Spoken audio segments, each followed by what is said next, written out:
안녕하세요. 역사쌤 김전희쌤입니다. 자, 여러분들 오늘 살펴볼 내용은 당나라와 수나라에 대해서 살펴보도록 하겠습니다.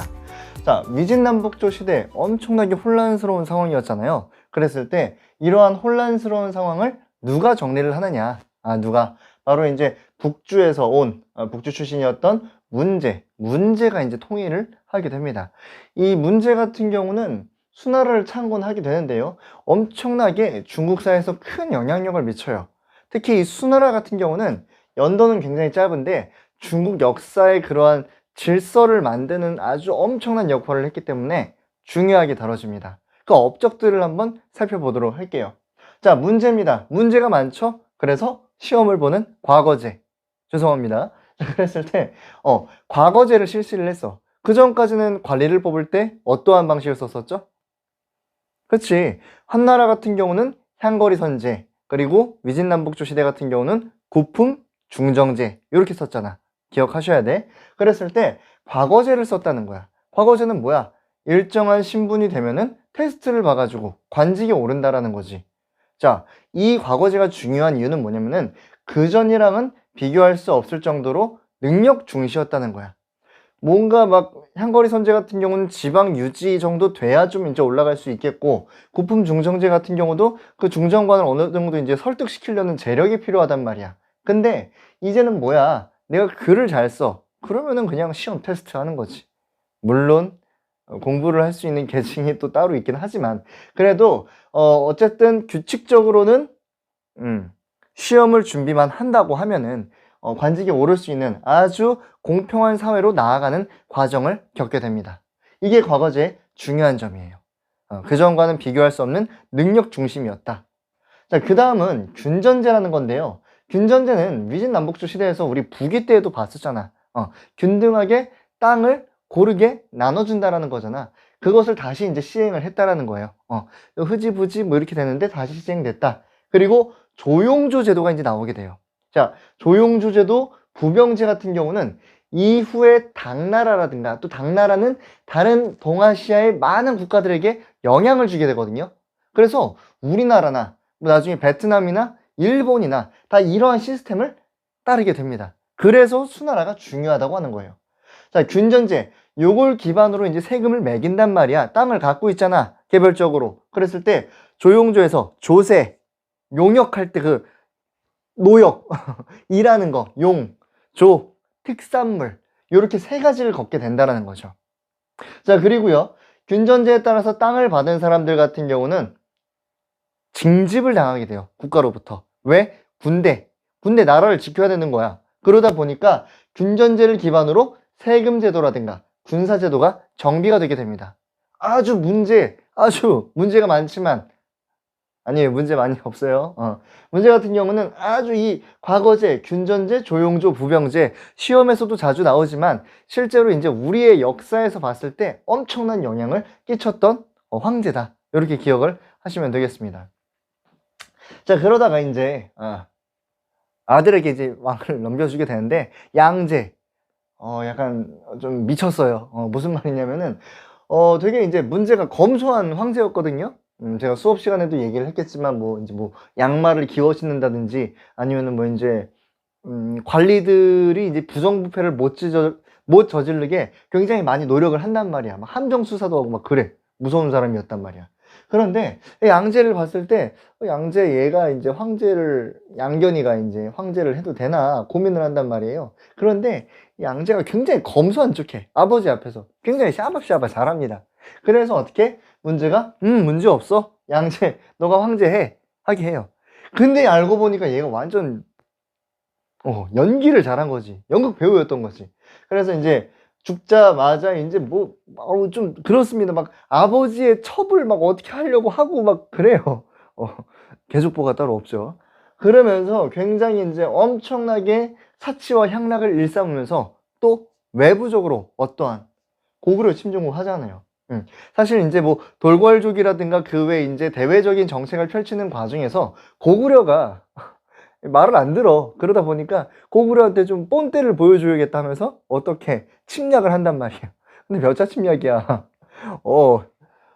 113만 대군을 투입을 한단 말이에요. 이후에 이제 뭐 당나라 보면은 장안성의 인구가 이제 장안성이 당나라의 서울이거든요. 100만이 이렇게 돼요. 근데 지금 뭐야? 군대만 100만을 투입을 해. 뭐야 이거? 우리나라에서 이제 북한에 쳐들어가. 근데 뭡니까? 서울시 인구 1000만 명을 그냥 보낸다는 거지. 물론 네, 이 당시에 수도의 인구 비례와 지금의 서울의 인구 비례를 따지면 좀 그렇지만 예를 들자면 그럴 정도로 무리하게 고구려를 침공했다가 실패를 했다라는 거죠. 플러스 알파로 대운하를 건설을 하는데 당시 이 위진남북조 시대 때 남조에서 엄청난 발전을 이루게 됩니다.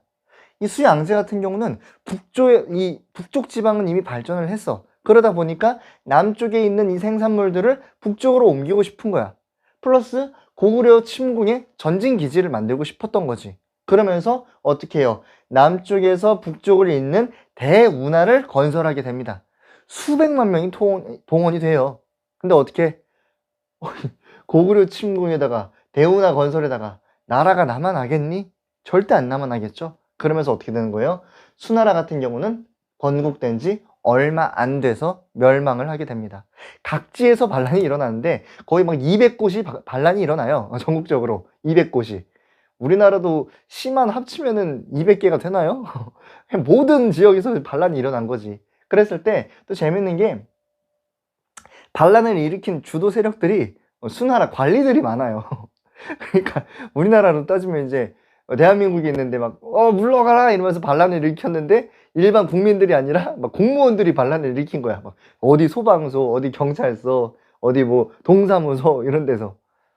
네, 저 혼자 신난 것 같습니다. 자, 어쨌든 수나라 같은 경우는 엄청난 영향력을 끼쳤지만 또 엄청나게 양제 같은 경우 이러한 상황 때문에 일찍 멸망하게 된다. 이렇게 기억을 하시면 되겠습니다. 자, 그러다가 이제 당나라를 살펴볼 건데요. 당나라 같은 경우는 중국 동아시아, 그러니까 중국뿐만이 아니라 동아시아라고 하는 세 개를 구성을 하게 됩니다.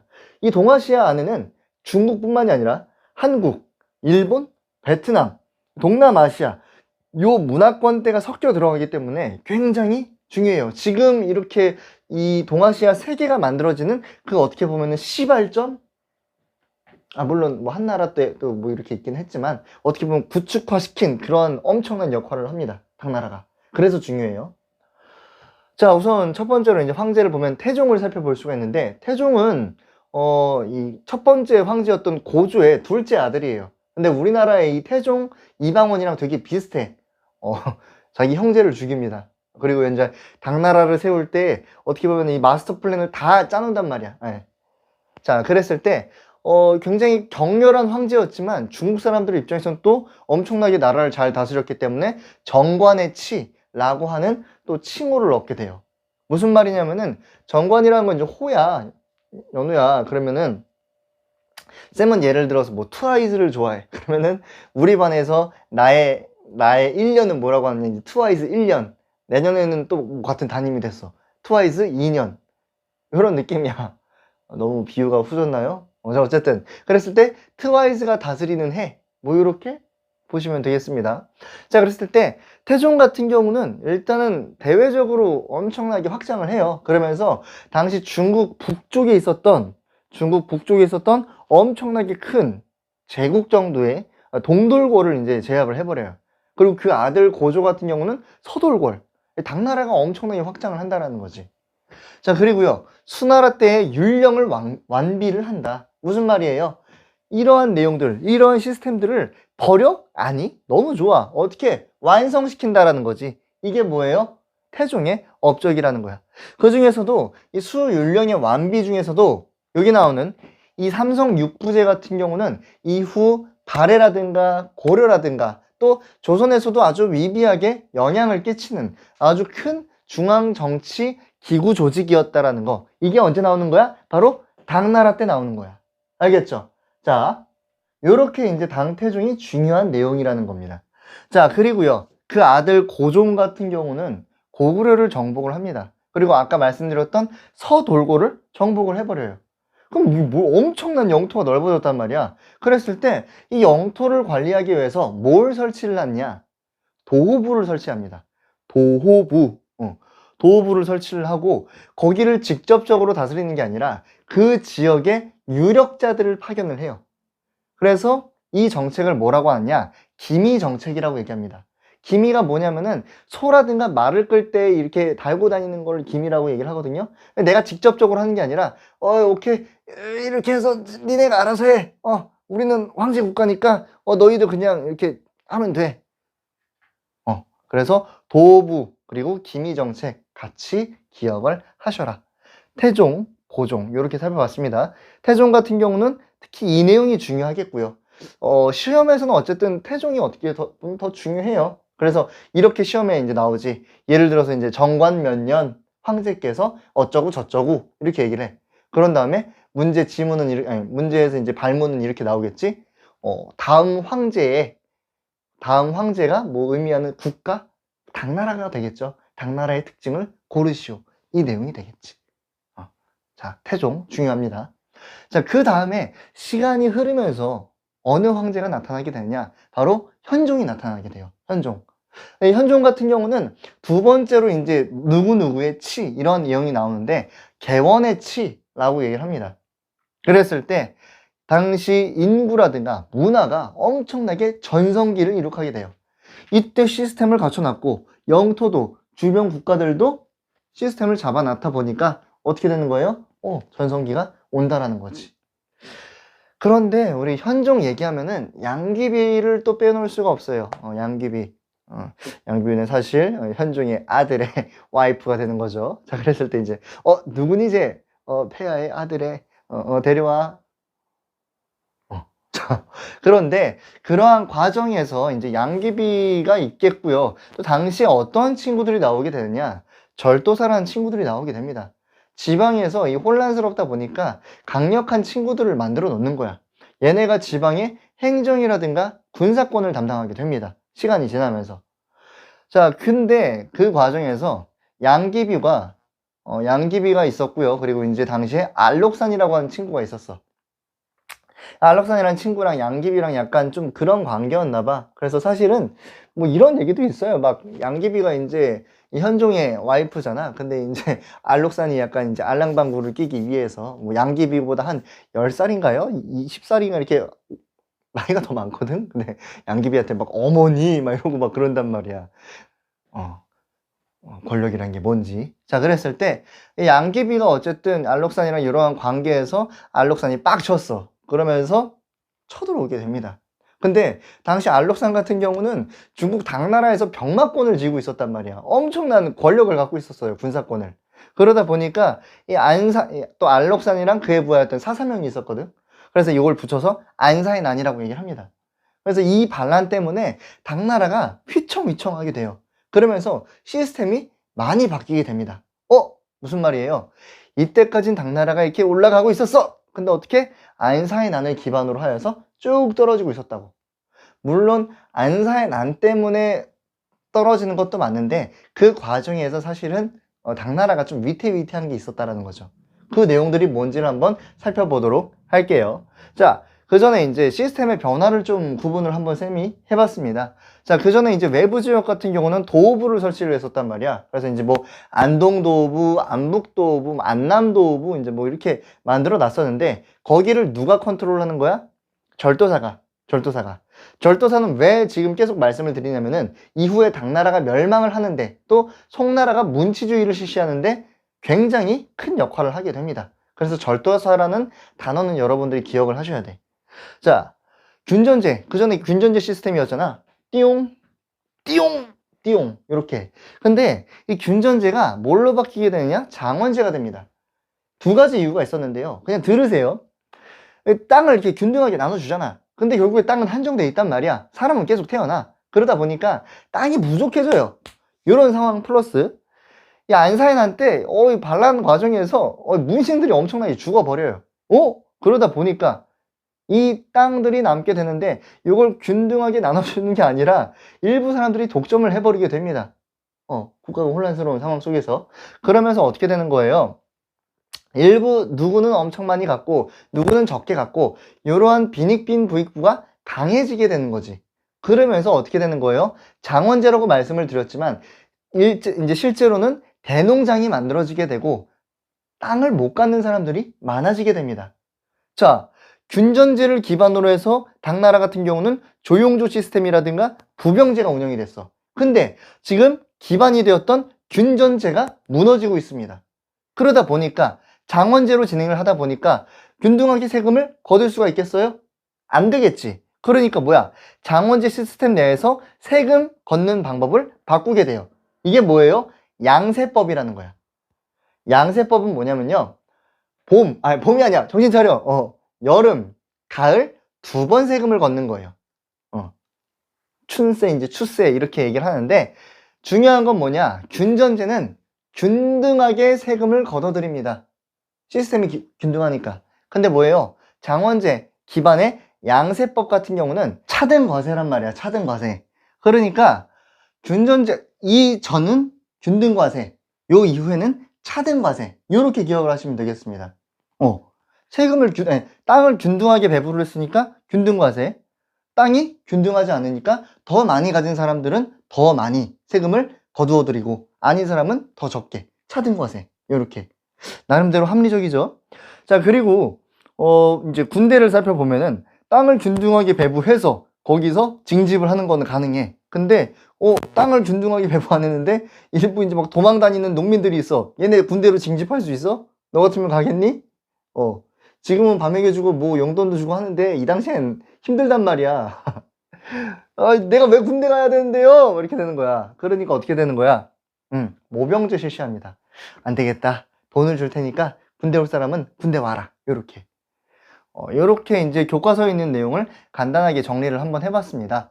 자, 요렇게 이제 안사에 난 이후로 국가가 전후로 많이 바뀌게 돼요. 자, 여기에서 당나라 어떠한 국선이었어요?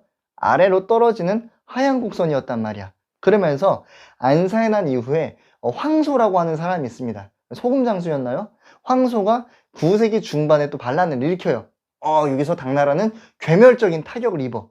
더 이상 복구를 할 수가 없어. 나라의 시스템이 완전히 개판이 되어버립니다.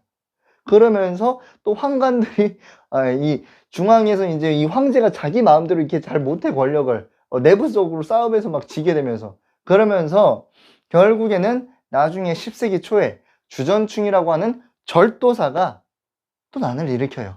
그러면서 어떻게 되는 거야? 당나라가 멸망하게 됩니다. 자, 요렇게까지 수나라와 당나라의 정치 파트를 아주 간단하게 살펴봤습니다. 자, 마지막으로 당나라의 사회 문화, 그리고 이 당나라, 그 이전에 또 수나라가 있겠죠. 이 국가들이 동아시아에 미친 영향력을 한번 살펴보도록 하겠습니다. 두 가지로요. 자, 우선은 당대의 사회 문화, 특히 사회 파트부터 한번 살펴보도록 할게요. 당나라 사회, 귀족 중심이었습니다. 잘 살아. 당시 이제 그 전에 구품 중정제로 인해서 문벌 귀족 사회가 성립이 되어 가고 있었고요. 당나라 같은 경우는 이 문벌 귀족들이 과거제라든가 음서제를 통해서 본인들의 권력을 유지해 나갔다는 거죠. 과거 뭐 일반 양민들이 뭐 공부할 시간이 있어요? 밥 메고 막 하면 힘들단 말이야. 그러니까 공부는 누가? 이러한 친구들이 했다라는 거지. 또 음서는 뭐예요? 일정 정도 계급 이상이 되면은 과거 시험 없이도 관직에 진출할 수 있는 내용이지. 천거제 비슷한 거죠. 그러한 내용들을 통해서 당나라 사회는 귀족들 중심의 사회였다. 정리. 경제 파트. 화북 지역에 2년 산모작을 할 수가 있다라는 게 무슨 말이에요? 2년에 3번 정도 농사를 지을 수 있다라는 거야. 결국에 이게 의미하는 건 뭐냐면은 의미하는 거는 농업 발달이 됐다라는 거죠. 이 초록색인데 노란색처럼 보이네요. 자, 농업이 발달을 했다라는 거야. 그래서 화북 지역도 일정 정도 이제 발전량이 더 올라갈 수 있었다라는 거. 무슨 말을 의미를 하느냐? 이후에 나올 상업 발전에 어떻게 보면 기반이 되는 거예요.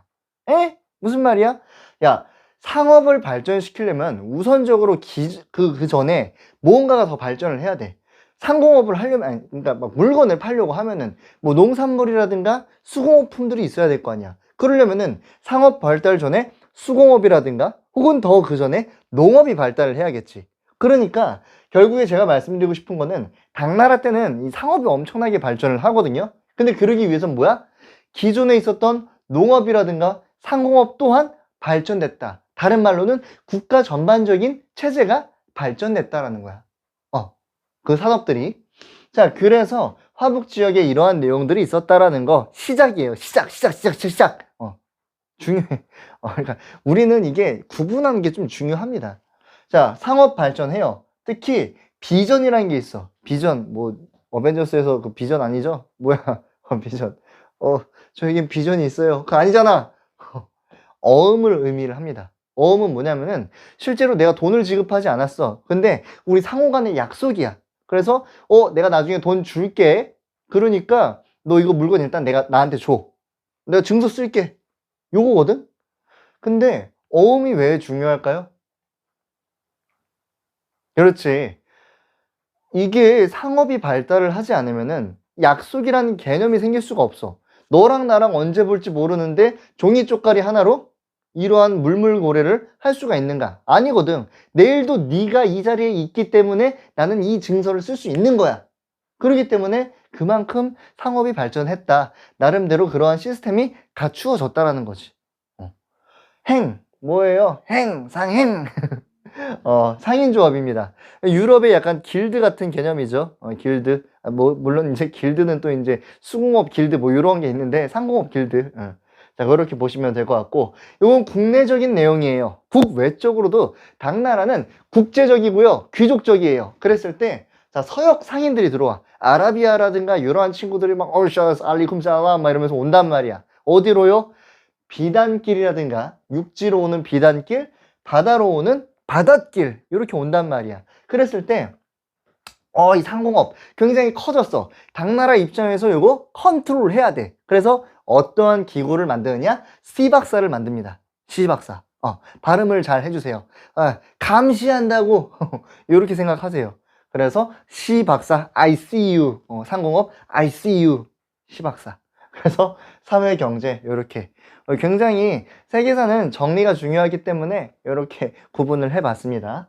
자, 이러한 사회 경제적인 시스템이 발전을 하니까 여기에 빗맞춰서 문화 또한 발전을 하게 돼요. 야, 잘 먹고 생각이 좋아졌어. 그럼 거기에 따라서 건강한 결과물이 만들어지겠지. 이렇게 기억하세요. 여러분 계속 막 사회 경제 문화 막 이게 아니라 잘 먹었어. 여러분들 잘 먹었어. 생각도 이제 사회 분위기도 좋아. 환경도 좋아. 그러니까 뭐야? 결과물이 좋은 거지. 이렇게 생각하세요. 자, 문화 귀족적이라고 말씀드렸죠. 그러면서 이백이라든가 부보라든가 이러한 사람들이 시를 잘 써. 이러한 시 문화가 유행하게 됩니다. 그 전에 뭐 위진남북조 시대 때 뭐 물론 시가 이제 쓰였죠. 근데 막 400년 동안 막 전쟁이 일어나고 막 그러는 상황 속에서 보다는 좀 배 따뜻하고 배 부르고 등 따뜻하고 이러한 상황 속에서 시 문화가 더 발전할 수 있겠지. 달아 밝은 달아 이태백의 밝은 달아. 자, 유교도 발전하게 됩니다. 왜? 과거제 시행했잖아. 과거제의 과목이 뭔데? 유교거든? 그러다 보니까 유교를 문제를 내다 보니까 당연히 유교가 발전하게 됩니다.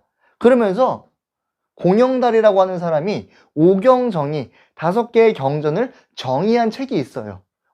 문제를 내야 되니까 그 책에 대해서 5개의 유교 경전에 대해서 잘 알아야겠죠? 선생님이 세계사 과목을 공부를 해. 왜? 시험 문제 내야 되니까. 근데 내가 막 세계사 겁나 몰라. 아무것도 몰라. 근데 뭐 시험 문제 낼 수 있겠어? 안 되잖아. 내가 세계사 책을 어디서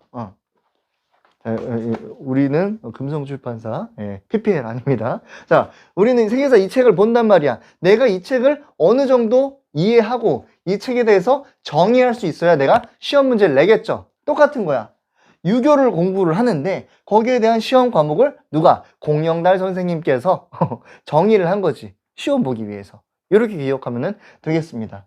이 오경정의는 아주 유교 경전에 대해서 아주 정리를 잘 한 책이에요. 그래서 이후에 이 유교 경전을 해석하고 하는데 굉장한 영향을 주게 됩니다. 자, 불교. 서역 상인들 왔다 갔다 하잖아. 그러면서 불교도 발전하면서 이 불교 경전을 메이드 인 차이나가 아니잖아. 불교는 메이드 인 인디아잖아. 그래서 인도로 가는 거야. 구법승들. 그랬을 때뭐 현장 얘기하면 우리 막 서유기 얘기하잖아. 손오공이라든가 사후정이라든가 그러한 내용들. 그래서 구법승들도 많이 활발하게 활동하였다. 자, 플러스 알파로 여러 가지 종교들이 나옵니다. 이걸 통해서 우리는 뭘 알 수 있는 거야? 당나라가 국제적이었다고. 국제적, 귀족적. 그랬을 때 다양한 종교들, 조로아스터라든가 마니교라든가 이슬람, 경교. 조로아스터 같은 경우는 이제 이 페르시아의 종교였잖아. 이제 서역 상인들 오면서 이제 나왔겠지. 경교 같은 경우는 이제 기독교인데 기독교에서 2단으로 배척받는 종교입니다. 근데 중국으로 이렇게 넘어왔어. 등 떠밀려가지고. 그랬을 때 이제 기독교의 2단 종파도 이렇게 올 정도로 굉장히 중국에서는 수많은 종교가 왔다 갔다 했다라는 거지. 그래서 여러분들 기억하실 때 중국 당대 같은 경우는 나름대로 경제적으로도 발달하고요. 상업. 그리고 귀족 중심이었고 불교 중심이었다. 아니, 불교 중심이네. 귀족적이었고 국제적이었다. 이렇게 기억을 하시면 되겠습니다. 자, 국제적인 거에 이어서 한번 볼게요. 자, 당시 동아시아에 중국이 있습니다. 그리고 그 요소들이에요. 한자, 율령, 아까 말씀드렸던 삼성 육부제라든가 주연제라든가 또 과거제, 균전제, 조용조. 선생님 언제 그런 거 배웠어요? 다시 뒤돌아가. 중요한 내용이야. 율령, 불교, 유교. 이러한 문화들이 있잖아. 발전됐잖아. 어디로 가는 거예요? 동아시아의 우리나라라든가 달에나 신라가 되겠죠? 일본이라든가 그리고 동남아, 베트남까지 쫙쫙 퍼져나가게 된다. 그리고 이 모습이 어떻게 되는 거예요? 동아시아의 질서를 지키는. 그래서 이런 상황이 될 수가 있는 거지. 배를 타고 가고 있었어. 한국 사람, 일본 사람, 베트남 사람, 중국 사람. 근데 이들은 서로 언어가 안 통해. 하지만 얘기를 할 수가 있어요. 어떻게? 한자를 통해서. 같은 종교를 믿고 있어. 어떻게? 불교. 그리고 유교, 율령. 같이 갈 수 있겠죠. 이러한 식으로 공통점을 갖게 되었다라는 거지. 동아시아가. 그 역할의 선두주자가 누구예요? 당나라. 그래서 중요하다는 겁니다. 자, 여기까지 수당, 제국의 어떻게 보면 정치 파트와 그리고 사회, 경제, 문화 파트를 아주 간단하게 정리를 해봤습니다. 자, 오늘 내용 같은 경우는 정말 수능에서도 그렇고 내신에서도 그렇고 중요합니다. 그래서 꼭 구분해가지고 암기하시길 바랄게요. 자, 다음 시간에 뵙겠습니다. 안녕.